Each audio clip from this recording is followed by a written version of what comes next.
I want to thank you for joining us today for our webinar. And today's webinar is co-hosted by IMT and AWS. And our topic is focusing on how to start planning your migration to AWS.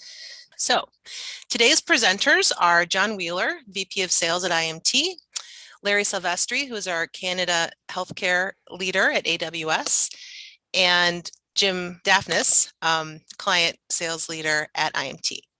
Today, in our webinar, we're going to cover our partnership with AWS, the partnership between IMT and AWS. We will have an overview of AWS's strengths in healthcare, which Larry will go through for us. And then we will cover IMT's approach to migration, management, and security, specifically around master data management workloads on AWS. So with that, let's go ahead and get started. I'm going to hand it off to John to kick off our presentation. John? Well, thank you, Deanna, and good morning, everyone. Thank you very much for joining our webinar this morning. We're very excited about working with AWS, with Larry this morning and presenting, and in a general sense, working with AWS. We've been working with AWS internally for many years, and within that time frame, in the last year, we've really decided to reach out and become a full-on AWS partner, so we can offer the advantages that we see working with AWS to our customers. So we've put in a lot of effort and worked very closely with AWS to become a solutions provider partner, and by establishing a cloud center of excellence so that we can give sort of very focused and very in-depth knowledge back to you as we talk about doing AWS cloud migrations. That's just the introduction. I'm now going to hand it over to Larry to talk about how AWS works in healthcare in a general sense. Thank you very much, John, and always been a big fan of IMT, very trusted provider of master data management solutions in the industry for a long time. With respect to AWS, our CEO, Andy Jassy, once said that there is no compression algorithm for experience, and I can think of no other industry where that is more pertinent than in healthcare.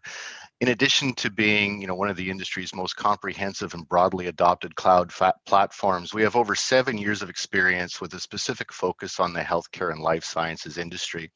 And we really pride ourselves on working backwards from our customer needs. And in order to do that, we need to be able to speak our customers' language, which is why our teams have an average of over 17 years of experience in the healthcare industry. We have chief digital officers, physicians, nurses, I should say, chief medical officers, et cetera, who are part of the AWS community in the healthcare vertical, and we're here to assist you in your cloud journey. AWS's global infrastructure is unmatched in the industry with the most secure, extensive, and reliable platform. We offer over 185 services from our data centers globally. And we have millions of active customers with tens of thousands of partners around the world. We have the largest and most dynamic ecosystem that can bring many of our partners to bear for your needs, and customers from across virtually every industry and of every size, including startups, enterprises, public sector organizations, etc., are running every imaginable use case on AWS. At AWS, security and privacy remains job zero at all times. And specifically for the healthcare industry, we provide a number of global certifications and accreditations, such as HIPAA, HITRUST, GDPR, and others that allow customers to store, process, or transmit their most sensitive data in the cloud and improve their security and compliance posture while doing so. Most importantly, our shared responsibility model ensures ownership and control of the data remains with the customer at all times. So here's some examples of those 50+ certifications that I mentioned in the previous slide. That's more compliance certifications than any other cloud offering, including a variety of the examples that you see on the screen. And for our Canadian customers in particular, we have achieved Protected B compliance, and we also have worked with many of the provinces and their privacy commissioners to ensure that we have an avenue for compliance with each of the provincial legislations around health information management. And we have published frequently asked questions on our sites to assist you in understanding what that means, and we're at your beck and call to help you understand how to utilize cloud in a responsible manner in respect for your legislative requirements. As a trusted technology partner to the global healthcare industry, we have worked with customers and partners from across the globe in a wide variety of applications. And as you can see from the screen here, we've worked with national governments, providers, payers, healthcare IT vendors, academic medical centers, and more. And we work with large multinational organizations, startups, and everyone in between. Our mission remains unchanged, and that's that we obsess over customers and their challenges, and then we innovate on their behalf to help the industry lower costs and become more agile, innovate faster, and improve the lives of patients and healthcare consumers. AWS is your trusted partner in technology innovation, whether you're a builder or a buyer of technology, and we have what you need for storage, compute, analytics, AI, ML, and IoT services, and we offer professional services as well. And so we can go to the next slide if you could, please. Specifically in Canada, we're honored to have helped many of the healthcare organizations that are on this screen, or all of them, I should say, and many others that aren't on here. For example, Ontario Health grew seamlessly as demand grew for the services that the Ontario Telemedicine Network provides as the pandemic took hold in Canada. We assisted them in that endeavor, and it was a good experience for them to be able to address the needs of the healthcare consumers and professionals delivering care to their constituents. The Canadian Institute for Health Information, I should say, made a choice to go all in on AWS last year, and we were very privileged to help them along with that journey. They did so to help enhance their fiscal responsibility, their security posture, improve their ability to innovate and deliver better services faster for their users, and to achieve the benefit of a pay-as-you-go model. And lastly, I want to highlight on here AlayaCare, which is a health technology provider for home care. They are also all in on AWS. They utilize our platform to innovate rapidly to adjust their services to the growing and changing needs of their customers, as the expansion of home care services is a focus area for this country and others. So thanks, Larry. Great overview of AWS. There's an incredible breadth of services and capabilities that we want to take advantage of and bring to our customers. So one of the big questions is always, well, why should I migrate to AWS? Cloud has become, in some senses, the new normal, and we've already talked about that. It's but why do you want to do it and what do you want to take advantage of is a great question, and it's different for every customer. There's no one single best way of doing it. Depends a lot of where you are right now, what you're trying to do, what advantages you're trying to gain.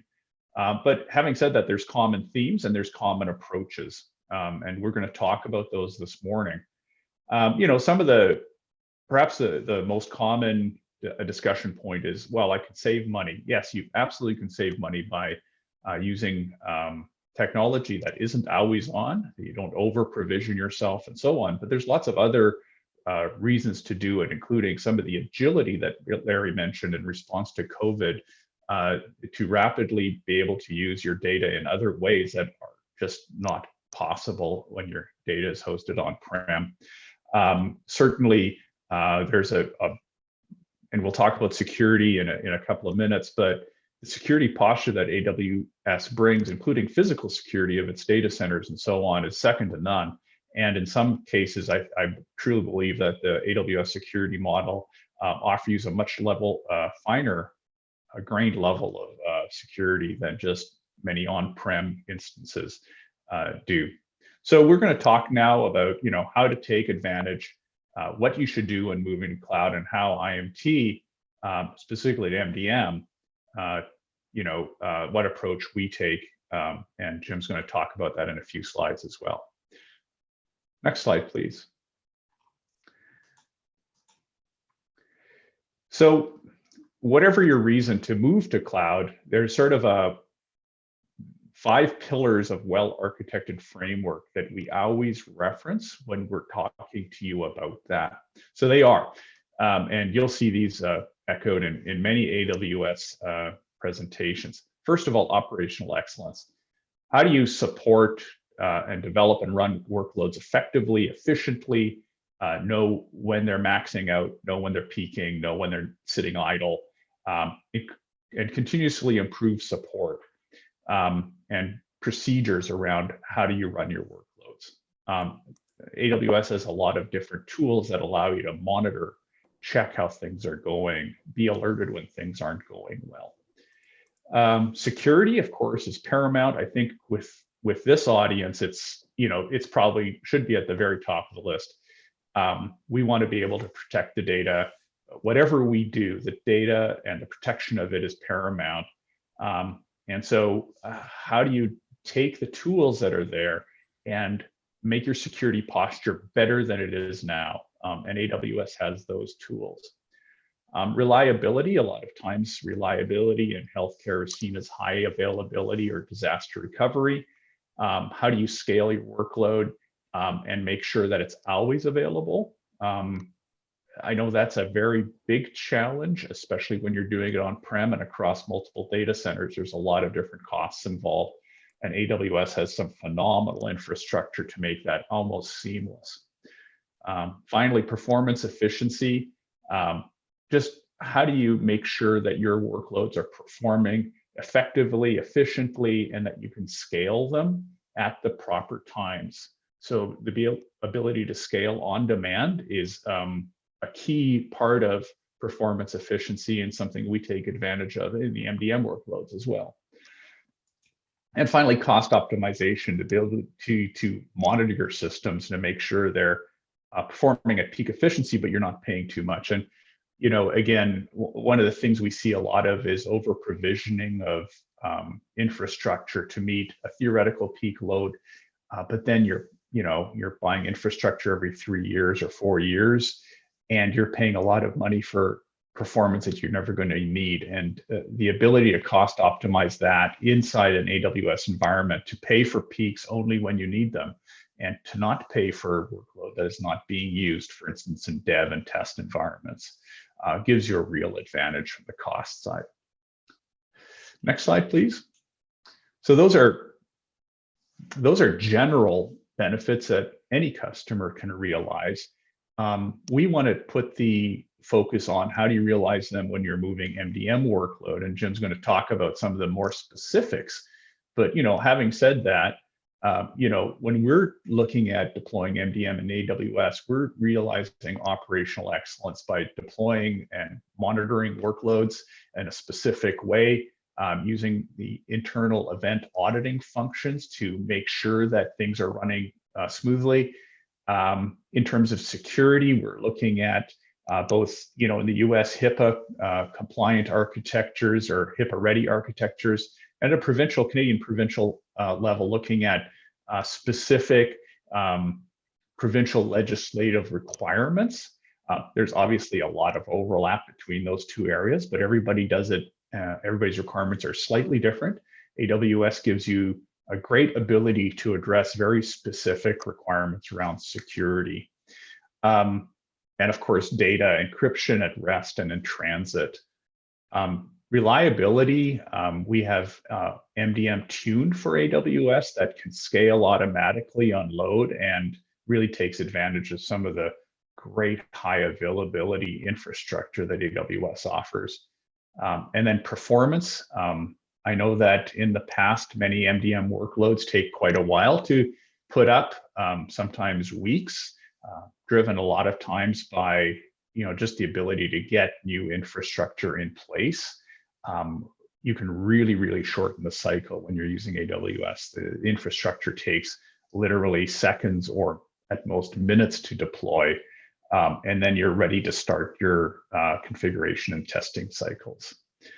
And finally, cost optimization. Just watching your costs all the time and making those cost functions available to you as a customer so you can see where the peaks and valleys are, and an interactive process to allow you to kind of monitor and adjust so you can avoid some cost functions that you're not using. So all of those fall into how we deploy MDM on AWS. Next slide, please. So I do want to say, we've talked about costs. I want to show this slide. These are general cost functions or figures. And everyone, again, will have a different experience depending on what you're doing. But AWS infrastructure can be as little as, or you'll save as much as 31%. And I believe actually more, depending on some of the use cases. The highly availability, the 24 regions, that's global. In the US, there's, I want to say 6 regions. In Canada, there's 1 region, but it has a high availability function with multiple data centers over a geography. But all that to be said is it gives you a lot of flexibility where you want to deploy. I understand in Canada, especially, data sovereignty is an important thing to think about. And so within the AWS infrastructure, data sovereignty, both in terms of processing and in terms of transmission, can be fully met by AWS. I think the last bullet here, 69% reduction in unplanned downtime, is again a result of how AWS has architected its high availability functions, both at a geographic and physical level, but also in terms of how things like databases are managed and how they can fail over seamlessly. And it's really remarkable. So, you'll see these kinds of savings and advantages when you move to AWS. Next slide, please. And, I want to emphasize this slide. As Larry said, security is job zero. We truly believe that. We work very closely with AWS security architects to define solutions or configurations that meet your personal or government level or provincial level or organizational level security requirements. And because there's so much tooling available, you can tailor-make it to meet your requirements. It's not a one-size-fits-all solution for security. And to go together with just the security configuration, there's also best practices, like who do you give access to? How do you manage access? How do you integrate with your internal identity and access management systems and things like that? So those all need to be taken into account, and they are, in terms of the shared security model, it's very important that we work both with AWS, but also with you as a customer, because your requirements are going to be unique to yourself. And so we can bridge those to give you a whole security package that you're going to be very comfortable with. So these are general remarks about moving MDM to the cloud. I'm going to turn it over to Jim. He's going to have some very specific pointed things to say. Thank you very much, John. So now I'll go through the next few slides and take a bit of a deeper dive on some of the things John just mentioned. Here we have a high-level diagram of the MDM architecture on AWS. The box on top shows the customer's network connected to the AWS cloud below. What we have done is we have re-platformed MDM on AWS to take advantage of features related to security, scalability, and resiliency at a lower cost and significantly less effort when compared to building and maintaining something equivalent on-premise.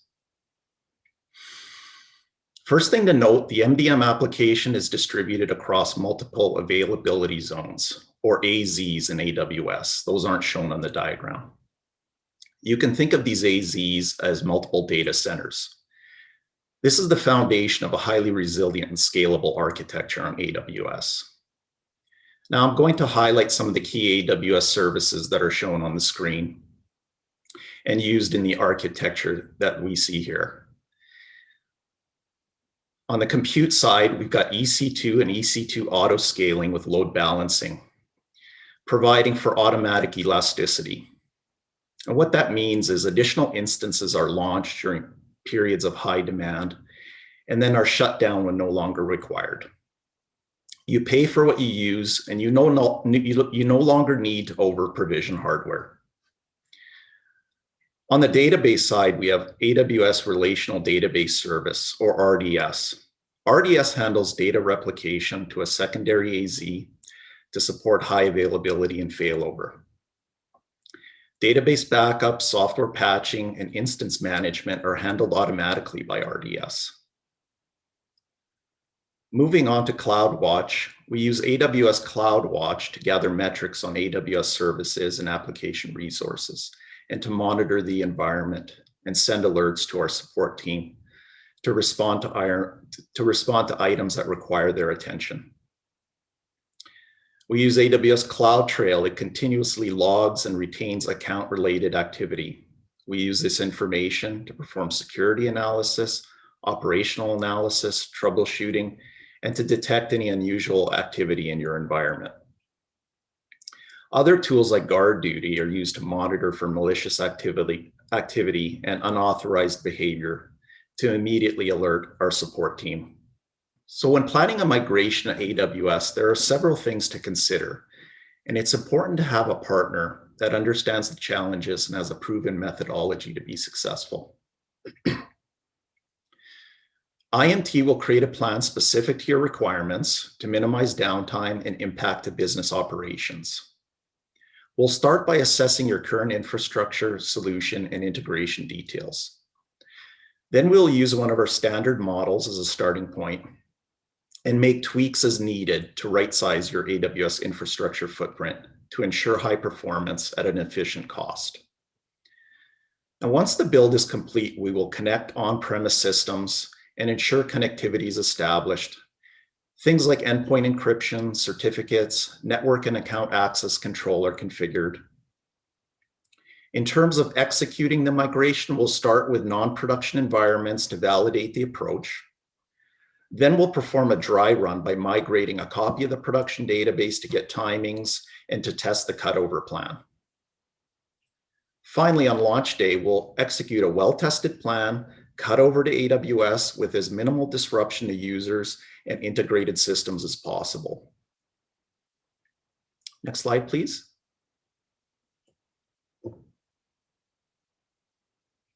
As an AWS business partner, IMT has the skills, certifications, and experience to fully manage all aspects of the MDM system in the AWS cloud. This is a great option, especially if your organization is new to AWS, or you feel you're not quite ready to do this on your own, but see the value of hosting MDM on AWS, or have difficulty retaining a large enough in-house team with the right skills.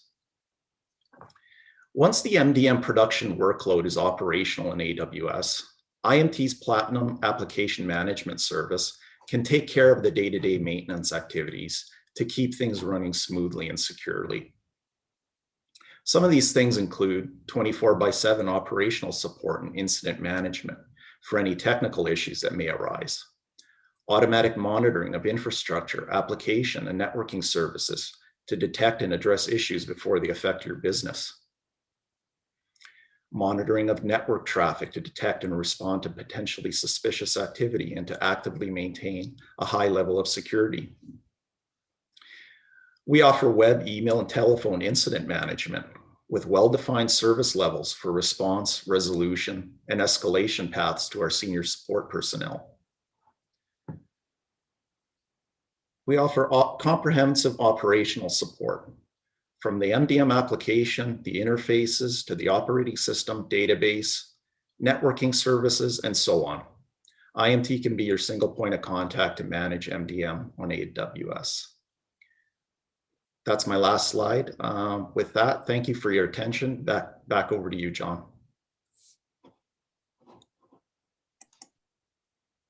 Well, thanks, Jim. Hopefully I'm not on mute right now. What Jim has really described is, just an overall approach to migrating your production workload on MDM. You don't have to start there. There's many ways of taking advantage of AWS with your MDM workload. So each one of these steps, and they're not necessarily in order, can give you value. So you can start by moving your non-production workload. Typically dev and test instances are very good to put on AWS because you can turn them on and off as required and certainly save a lot on infrastructure. And then you can scale up your dev instance, for instance, if you want to test high demand conditions and turn it down later on. So it gives you a lot of flexibility in terms of dev and test management. I know that we have customers who, have many dev instances. They bring them up for a specific project, and then, in AWS, when that project is finished, you turn them off, and you don't have to worry about, having redundant hardware that you're paying for. The second step in the middle is something you can do either when you have your production workload on cloud or not.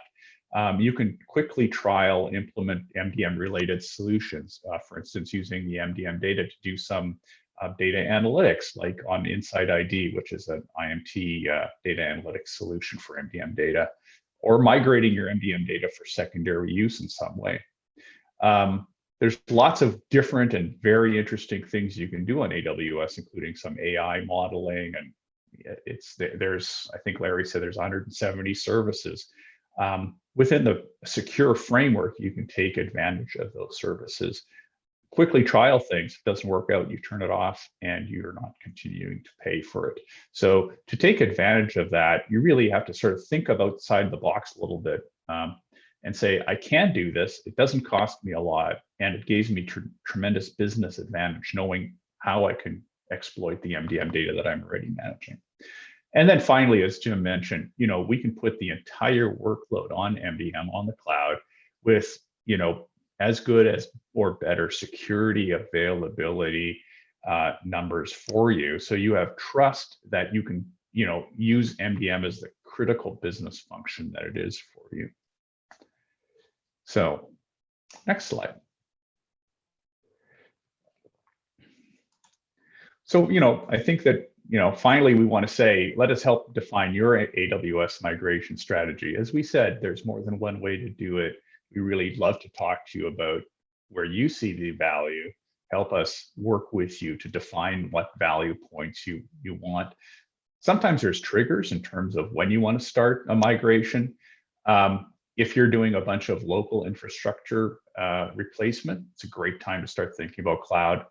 If you've got an upgrade pending, an MDM upgrade, and I'll have to say MDM version 12 is out, just came out a few weeks ago. Time to start thinking about that upgrade. Putting that upgrade and using a cloud migration to do part or all of that work is a very good idea.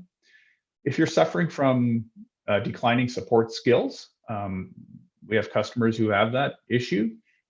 Using things like our Platinum support and putting it up in the cloud is a really good idea. If you're worried about performance and scalability, particularly secondary workload functions that are driven by COVID or by other reasons, new security requirements, just the need for additional functionality, those are all good reasons to say, hey, let's talk to IMT about moving our MDM to the cloud and taking advantage of all the functionality that's there. So final slide, please. So what can we do to help you today? We'd love to work with you. I mean, I think that's clear. We would love to start a conversation that gives you a sort of a firm deliverable and what we call a cloud assessment. So it's really working through your requirements, working through any of the trigger points that we talked about on the previous slide, doing a risk and vulnerability assessment, seeing what kind of security framework and security tools we need to put in place to satisfy your security requirements, and assist in talking through that strategy with other people in your organization. We're getting a lot of interest now from people on the data science side and saying, how can I use MDM data?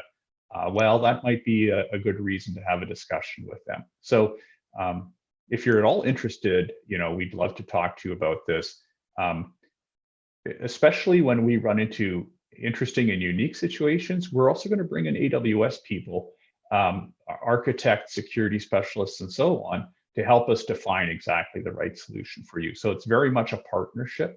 And AWS has a lot of really, really smart people that we've learned to really appreciate and lean on, especially for some of the more interesting and obscure edge cases. So thank you for your attention. That's the end of our seminar. Formally, we'd love to have some Q&A with you. As Deanna mentioned, please put your comments and questions into the comments box or questions box, and we'll try and get to them right now. Yes, I do have a few questions to tee up for you guys to answer. So the first question I have is, can I use my current IBM MDM license in AWS, or do I have to relicense? I think, John, could you take a cut at that one? Sure. You're absolutely able to use your current IBM MDM license. There's no limitations in terms of the license on where you can run your workload. So running part of it on the cloud or all of it on the cloud, that's absolutely allowable. Okay. All right. Next question is, does moving MDM to AWS affect the support that I receive from IBM? Jim, do you want to try that one? Sure. You're fully supported to run MDM in AWS by IBM. As long as you keep the software maintenance up, the SNS is in good standing with IBM, you're entitled to support from IBM as well as software entitlement. So thinking about a migration, a good opportunity to do a migration is in tandem with a software upgrade. So you'll need your software entitlement in good standing as well to do an upgrade. Okay, great. And I think I have another one for you, Jim. From an architecture perspective, are you hosting MDM on AWS based on containerized platforms or virtual machines hosted on AWS? We support both models. The one I described today was non-containerized, but we do have an architecture that supports containers. Yes. Okay, great. Larry, I'm going to pose this one for you. So what does IMT and AWS do to ensure that the data stays in Canada? That's a great question, and we hear it frequently. AWS uses, and I think I said this before, we use a shared responsibility model where AWS is responsible for the security of the cloud, and the customer is responsible for the security of the information that they put in the cloud. And what that really means is that customers always have a choice as to where they want their data to reside, as we have a global infrastructure, as we talked about earlier. That said, our solution architects and other implementation teams have a great deal of experience in helping customers to put the appropriate guardrails in place to ensure that their data aligns to whatever their policies are about data residency or data security and encryption. So we're there to help you with ensuring that those guardrails are in place to help you satisfy your data residency requirements. And it is certainly possible for us to achieve any certification that we're aware of right now in the Canadian landscape or in the international one. Okay, great. And then I think two more. This one will be for Jim. Can I use my current database licenses in the cloud if I use Oracle today? There are a couple options for migrating or for Oracle licensing in AWS, and that goes for SQL Server for that matter. You can purchase the license from AWS, what's called the license included option with the RDS instances or standalone Oracle instances. They're running on EC2. Yeah, so that's the first option. The second option is to migrate your on-premise or your enterprise Oracle license to AWS. You can do that as well. Now that's subject to the terms of your Oracle licensing agreement. So there are some nuances there that we can, help you look at to make sure that you're in compliance with the license. Okay, and then I think what will be our last question is more oriented towards, I think, IMT support services. So the question is, from an operational support perspective, does IMT offer data steward services? So for example, if an organization doesn't have experienced data steward users to handle inspector tasks. I can take that one. So IMT in itself does not do data stewardship, but we do have partners who can do that. So, I mean, that's entirely possible. The other thing to consider there is that there's interesting technologies introduced that reduce data stewardship tasks using some AI and automation techniques. So happy to have a discussion around that as well. Great. So I think that we went through all of our questions. Oh, looks like we just got another one. This is one is related to security. So as far as encryption is concerned, are you storing sensitive PI/PHI encrypted? And or do you have the discretion to define what tables are encrypted? So I think it's a question about encryption and flexibility of encryption. Yeah, let me take that one as well, and Jim chime in here as well. In general, especially with healthcare, our customers are asking us to encrypt absolutely everything. So yes, we store everything. It's at the database level, it's encrypted. There's more than one way of doing that, and love to have a discussion around what your requirements are. Can some database tables or columns be unencrypted? Yes, there is that ability. There are some requirements around how the tables are defined in the table spaces, and so some technical requirements or ways of doing that. And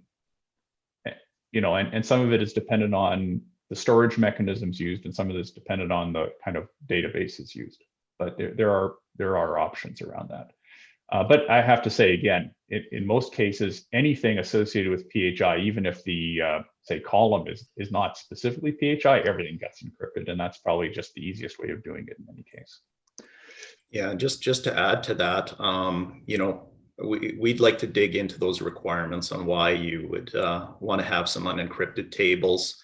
To have a HIPAA ready architecture, right? We want to encrypt all data endpoints, all data at rest, databases, file stores, etc. Encrypt everything, right? Just the off chance that PHI might go into an unencrypted space, right? Is just a concern. Is what the concern is. So we'd like to get into those requirements. Okay. Well, I think that we've reached the end of our questions and end of our webinar. So we want to thank everyone here for attending. As I said, we will be sending out a link to the recording so that you can share that or review it again. And of course, please reach out to your account representative or to John or Jim or sales@imt.ca to talk any more about our AWS migration programs. We'd be happy to dig into some more of the requirements and questions as follow-ons to some of the ones that you posed today. So thank you so much. Thanks for being interactive, and we hope everyone has a good rest of their week. Thank you. Thank you. Thank you.